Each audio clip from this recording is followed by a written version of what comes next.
Hello friends, welcome to JS analysis centre. तो आज के इस वीडियो में डिस्कस करेंगे 19 दिसंबर का करंट अफेयर। साथ ही इसका पीडीएफ इस वीडियो के डिस्क्रिप्शन से आप डाउनलोड कर सकते हैं। तो दोस्तों, आज का करंट अफेयर देखेंगे उससे पहले पिछले क्लास का क्विक रिवीजन कर लीजिए। पहला क्वेश्चन, प्रधानमंत्री की आर्थिक सलाहकार परिषद द्वारा जारी आधारभूत साक्षरता सूचकांक 2021 में बड़े राज्यों में कौन पहले स्थान पर है। तो यहाँ पे एक बात सबसे पहले याद रखिएगा कि देश में 10 साल से कम उम्र के बच्चों के साक्षरता के ऊपर आधारित ये सूचकांक है। 4 श्रेणियों में जारी किया गया है। बड़े राज्यों में पश्चिम बंगाल पहले स्थान पर है, छोटे राज्यों में केरल पहले स्थान पर है, केंद्र शासित प्रदेश में लक्षद्वीप पहले स्थान पर है और उत्तर पूर्वी राज्यों में मिजोरम पहले स्थान पर है। किस राज्य की सरकार ने 1 जनवरी 2022 से 10 साल पुराने सभी डीजल वाहनों और 15 साल पुराने सभी पेट्रोल वाहनों का पंजीकरण यानी रजिस्ट्रेशन रद्द करने की घोषणा की है? दिल्ली की सरकार ने। हाल ही में भूटान की सरकार ने किस भारतीय को भूटान के सर्वोच्च नागरिक सम्मान नगदल पेलजी खोरलो से सम्मानित किया है? तो प्रधानमंत्री नरेंद्र मोदी को भूटान की सरकार ने अपने सर्वोच्च नागरिक सम्मान से सम्मानित किया है। केंद्र सरकार ने भारत की मौजूदा परमाणु ऊर्जा क्षमता 6,780 मेगावाट को किस वर्ष तक बढ़ाकर 22,480 मेगावाट करने की घोषणा की है या लक्ष्य रखा है 2031 तक? किस भारतीय भारोत्तोलक ने राष्ट्रमंडल भारोत्तोलन चैंपियनशिप 2021 में महिलाओं के 87 किलोग्राम से अधिक भार वर्ग में 8 राष्ट्रीय रिकॉर्ड बनाते हुए गोल्ड मेडल जीता है? इनका नाम है पूर्णिमा पांडे, जो कि उत्तर प्रदेश से बिलोंग करते हैं। और इस चैंपियनशिप का आयोजन कहाँ पर किया जा रहा है? उज्बेकिस्तान की राजधानी ताशकंद में। हाल ही में मनोहरी गोल्ड टी को सुर्खियों में देखा गया। ये किस राज्य की एक दुर्लभ किस्म की चाय है? असम की ये दुर्लभ किस्म की चाय है। हाल ही में एक नीलामी हुई थी जिसमें 1 लाख रुपए प्रति किलो इस चाय को बेचा गया। इसी वजह से ये चाय काफ़ी सुर्खियों में थी। किस भारतीय उद्यमी को द इंडस एंटरप्रेन्योर्स द्वारा global entrepreneur of the year award से सम्मानित किया गया है? कुमार मंगलम बिड़ला को।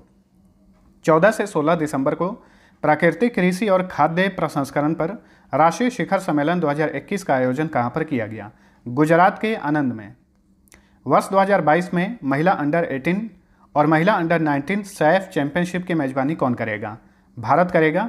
यहाँ पे एक बात और याद रखिएगा, इसी साल 13वां सीनियर सैफ चैंपियनशिप का आयोजन किया गया था। ये एक फुटबॉल प्रतियोगिता है। इसका खिताब भारत ने जीता नेपाल को हराकर। 7 बार के फार्मूला 1 चैंपियन जिन्हें हाल ही में प्रिंस ऑफ वेल्स द्वारा लंदन में नाइटहुड की उपाधि प्रदान की गई, लुइस हैमिल्टन को अब इनके नाम के साथ सर जुड़ गया है। जिस भी व्यक्ति को नाइटहुड की उपाधि दी जाती है उसके नाम के साथ सर जुड़ जाता है। Software technology parks of India के नए डायरेक्टर जनरल कौन बने हैं? अरविंद कुमार। एशियाई विकास बैंक ने असम कौशल विश्वविद्यालय की स्थापना के लिए कितने मिलियन डॉलर ऋण की मंजूरी दी है? 112 मिलियन डॉलर। एशियाई विकास बैंक का मुख्यालय कहाँ पर है? फिलीपींस की राजधानी मनीला में। तो अब चलिए आज का करंट अफेयर स्टार्ट करते हैं। पहला क्वेश्चन, प्रधानमंत्री नरेंद्र मोदी ने 18 दिसंबर 2021 को शाहजहांपुर में 594 किलोमीटर लंबे गंगा एक्सप्रेसवे का शिलान्यास किया। ये किन 2 स्थानों को जोड़ती है? गंगा एक्सप्रेसवे को माना जा रहा है कि ये उत्तर प्रदेश का सबसे लंबा एक्सप्रेसवे है, जिसकी लंबाई होगी 594 किलोमीटर। ये उत्तर प्रदेश में मेरठ को प्रयागराज से जोड़ेगा और ये एक्सप्रेसवे 12 जिलों से होकर गुजरेगा। ठीक है, तो हाल ही में पीएम मोदी ने इसका शिलान्यास किया है। इस एक्सप्रेसवे का निर्माण किया जाएगा 36,200 करोड़ रुपए की लागत से। एक बात और याद रखिए, पिछले महीने ही पीएम मोदी ने 16 नवंबर को सुल्तानपुर में 341 किलोमीटर लंबे पूर्वांचल एक्सप्रेसवे का उद्घाटन किया था। पूर्वांचल एक्सप्रेसवे किन 2 स्थानों को जोड़ता है उसे याद रखना है, लखनऊ और गाजीपुर को। और पूर्वांचल एक्सप्रेसवे का निर्माण किया गया है 22,497 करोड़ रुपए की लागत से। 18 दिसंबर 2021 को किस विषय के साथ अंतर्राष्ट्रीय प्रवासी दिवस यानी इंटरनेशनल माइग्रेंट्स डे मनाया गया? तो हर साल 18 दिसंबर को अंतर्राष्ट्रीय प्रवासी दिवस मनाया जाता है। 2021 का थीम है harnessing the potential of human mobility. Hindi में इस थीम को बोलेंगे मानव गतिशीलता की क्षमता का दोहन। ये 2021 का थीम है। 2020 में इस दिवस का थीम था री इमेजिनिंग ह्यूमन मोबिलिटी। ठीक है, तो प्रवासियों के साथ दुर्व्यवहार को रोकने और उनका सम्मान करने के उद्देश्य से हर साल 18 दिसंबर को अंतर्राष्ट्रीय प्रवासी दिवस मनाया जाता है। भारत में प्रवासी दिवस कब मनाया जाता है? तो हर 2 साल पर 9 जनवरी को भारत में प्रवासी दिवस मनाया जाता है। 18 दिसंबर को एक और दिवस मनाया जाता है, विश्व अरबी भाषा दिवस। और भारत में 18 दिसंबर को एक दिवस मनाया जाता है, अल्पसंख्यक अधिकार दिवस। चलिए अगला क्वेश्चन। हाल ही में उपराष्ट्रपति वेंकैया नायडू द्वारा लॉन्च पुस्तक गांधी टोपी गवर्नर के लेखक कौन हैं? तो हाल ही में उपराष्ट्रपति वेंकैया नायडू ने गांधी टोपी गवर्नर नामक पुस्तक को लॉन्च किया है। इस पुस्तक के लेखक हैं Yarlagadda Lakshmi Prasad. Option A right answer. Gandhi टोपी गवर्नर जो पुस्तक है ये एडपुंक्ति राघवेंद्र राव के ऊपर आधारित है। एडपुंक्ति राघवेंद्र राव ये ब्रिटिश काल में मध्य प्रांत के गवर्नर हुआ करते थे। इन्हीं के ऊपर आधारित ये पुस्तक है जिसके लेखक हैं यार्लगड्डा लक्ष्मी प्रसाद।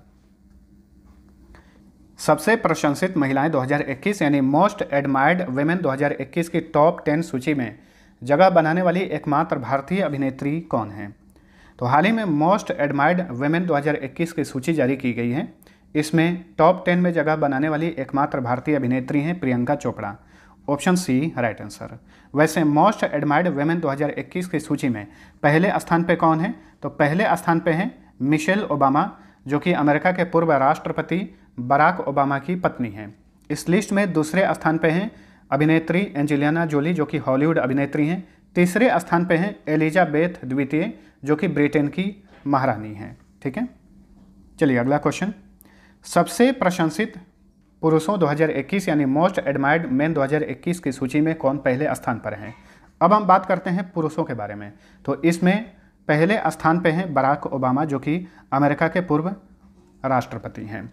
महिलाओं में इनकी पत्नी पहले स्थान पर हैं, पुरुषों में बराक ओबामा खुद पहले स्थान पर हैं। ठीक है, और मोस्ट एडमायर्ड मेन 2021 की टॉप 10 सूची में एकमात्र भारतीय प्रधानमंत्री नरेंद्र मोदी हैं, जो कि 8वें स्थान पर हैं। अगला क्वेश्चन है, हाल ही में लॉन्च की गई supersonic missile assisted torpedo system यानी स्मार्ट किस संस्थान ने विकसित किया है? तो स्मार्ट का फुल फॉर्म क्या होगा याद रखिएगा, supersonic missile assisted torpedo system. इसका निर्माण और विकास किया है DRDO ने यानी रक्षा अनुसंधान और विकास संगठन ने। Option C right answer. हाल ही में इस टॉर्पीडो का सफलतापूर्वक परीक्षण किया गया, लॉन्च किया गया व्हीलर द्वीप से। व्हीलर द्वीप कहाँ पर है? ये ओडिशा में है, और व्हीलर द्वीप का ही नया नाम है APJ अब्दुल कलाम द्वीप।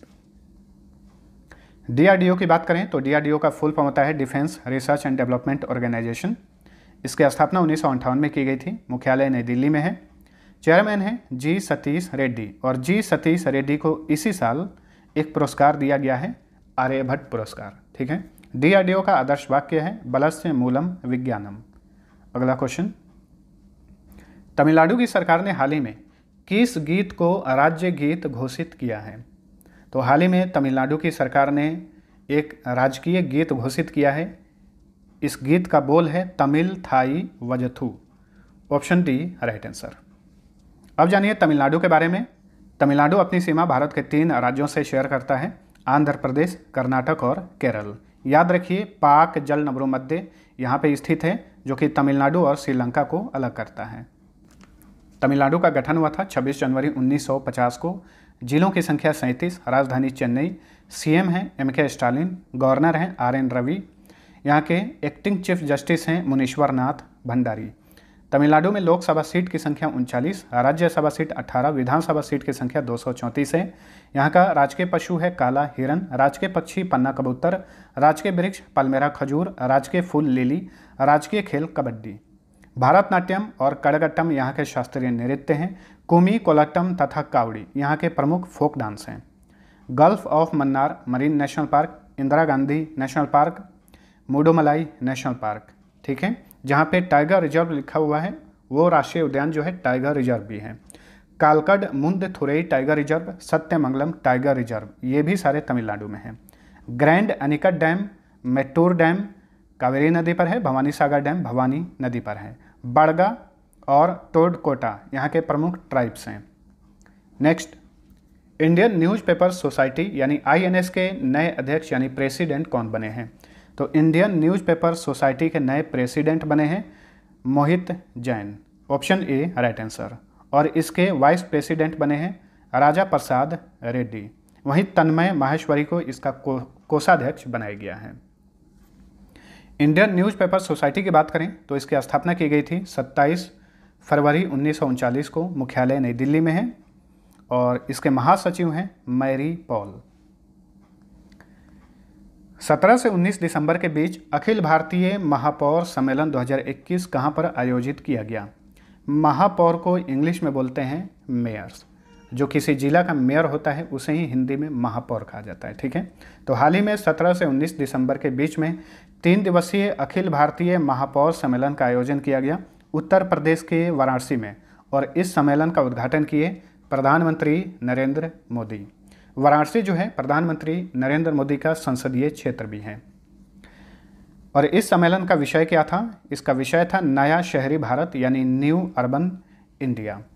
तो देश भर के 120 महापौरों ने इसमें हिस्सा लिया था, जिसका उद्घाटन पीएम मोदी ने किया।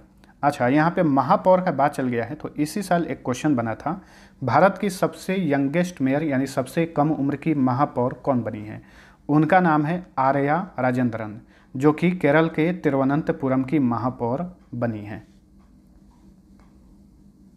हाल ही में किस राज्य की सरकार ने माओवादी प्रभावित जिलों में युवा खेल प्रतिभाओं को पोषित करने के लिए सहाय योजना शुरू की है?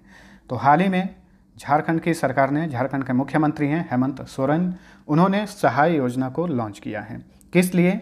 झारखंड के माओवादी प्रभावित जिलों में युवा खेल प्रतिभाओं को वित्त पोषित करने के उद्देश्य से। तो ऑप्शन बी राइट आंसर। यहाँ पे सहाय का फुल फॉर्म भी याद रखिए, इसका फुल फॉर्म होता है sports action toward harnessing aspiration of youth. अब जानिए झारखंड के बारे में। सबसे पहले इसका मैप देखिए। झारखंड अपनी सीमा भारत के 5 राज्यों से शेयर करता है। तो ये रहा झारखंड। ये अपनी सीमा बिहार, उत्तर प्रदेश, छत्तीसगढ़, ओडिशा और पश्चिम बंगाल से शेयर करता है। बिहार से अलग करके झारखंड का गठन हुआ था 15 नवंबर 2000 ईस्वी को। जिलों की संख्या 24 है। राजधानी रांची। सीएम है हेमंत सोरेन। यहाँ के गवर्नर हैं रमेश बैस। मुख्य न्यायाधीश हैं डॉक्टर रवि रंजन। हाईकोर्ट कहाँ पर है? रांची में है। झारखंड में लोकसभा सीट की संख्या 14, राज्यसभा सीट 6, विधानसभा सीट की संख्या 81 है। जवाहरलाल नेहरू चिड़ियाघर बोकारो में है। टाटा स्टील चिड़ियाघर जमशेदपुर में है। तातोलोई गर्म पानी झरना जो है ये झारखंड के दुमका में है। झारखंड का राजकीय पशु है हाथी, राजकीय पक्षी कोयल, राजकीय वृक्ष साल, राजकीय फूल पलाश। पलाश जो है ये उत्तर प्रदेश का भी राजकीय फूल है। हेरो, सोहराय, जापी, जतरा, जदुर, डोमकच तथा कर्मा झारखंड के प्रमुख फोक डांस हैं। बेतला नेशनल पार्क, उद्धव पक्षी विहार और चंद्रपुर पक्षी विहार ये भी झारखंड में है। Dalma wild life sanctuary, Gautam Buddha wild life sanctuary, Hazaribagh wild life sanctuary, Palamu wild life sanctuary, Parasnath wild life sanctuary, Palkot wild life sanctuary ये भी झारखंड में है। मैथन डैम तिलैया डैम बराकर नदी पर है। कोनार डैम कोनार नदी, पंचेत डैम और तेनुघाट डैम ये दामोदर नदी पर हैं। मुंडा, हो, बिरहोर, कोरबा, असुर, सौरिया, संथाल और ओरांव यहाँ के प्रमुख ट्राइब्स हैं। नेक्स्ट, केंद्रीय मंत्रिमंडल ने भारत में सेमीकंडक्टर और डिस्प्ले मैन्युफैक्चरिंग को बढ़ावा देने के लिए कितने करोड़ रुपए की प्रोडक्शन लिंक्ड इंसेंटिव योजना की मंजूरी दी है? 76,000 करोड़ रुपए। Option C right answer. इसी के साथ अब भारत सरकार द्वारा इलेक्ट्रॉनिक क्षेत्र के लिए घोषित PLI की कुल राशि बढ़कर हो गई है 2.5 लाख करोड़ रुपए। तो याद रखिए, भारत में घरेलू मैन्युफैक्चरिंग का बढ़ावा देने के लिए सरकार प्रोडक्शन लिंक्ड इंसेंटिव योजना चला रही है। इस योजना को मार्च 2020 में लॉन्च किया गया था। नेक्स्ट, हाल ही में भारत सरकार ने सूरत मेट्रो रेल परियोजना के लिए किस बैंक के साथ लगभग 443 मिलियन यूरो ऋण हेतु समझौता किया है? तो हाल ही में भारत सरकार ने सूरत मेट्रो रेल परियोजना के लिए KfW बैंक ग्रुप के साथ लगभग 443 मिलियन यूरो ऋण हेतु समझौता किया है। तो option A right answer. KfW bank group जो है ये जर्मनी का एक डेवलपमेंट बैंक है, इसी के साथ समझौता किया गया है। वैसे सूरत मेट्रो रेल परियोजना की कुल लागत 1.5 बिलियन यूरो है, जिसमें से KfW जो है ये 442.26 मिलियन यूरो की राशि ऋण के रूप में प्रदान करेगा। KfW बैंक ग्रुप की बात करें तो इसकी स्थापना 1948 में की गई थी। हेडक्वार्टर जर्मनी के फ्रैंकफर्ट में है। चेयरमैन हैं पीटर अल्टमेयर, CEO हैं डॉक्टर गुंथर ब्रूनिंगो। तो फ्रेंड्स, ये था हमारा आज का करंट अफेयर। वीडियो पसंद आया है तो लाइक और शेयर जरूर करना। अब लास्ट क्विज का आंसर जान लीजिए। पहला क्वेश्चन था 20 नवंबर 2021 को किस विषय के साथ विश्व बाल दिवस मनाया गया? राइट आंसर था option C, a better future for every child. दूसरा क्वेश्चन था हाल ही में किस उपन्यासकार को मणिपुर राज्य पुरस्कार से सम्मानित किया गया? इसका सही उत्तर था ऑप्शन सी, बेरिल थंगा। अब चलिए आज का पहला क्विज है, सैयद मुश्ताक अली ट्रॉफी 2021-22 का खिताब किसने जीता है? दूसरा क्वेश्चन है छात्रों के अकादमिक प्रदर्शन में सुधार के लिए किस राज्य ने मदर ऑन कैंपस नामक पहल शुरू की है? दोनों का आंसर नीचे कमेंट करके बताइए। मिलते हैं अगले वीडियो में, तब तक के लिए टेक केयर।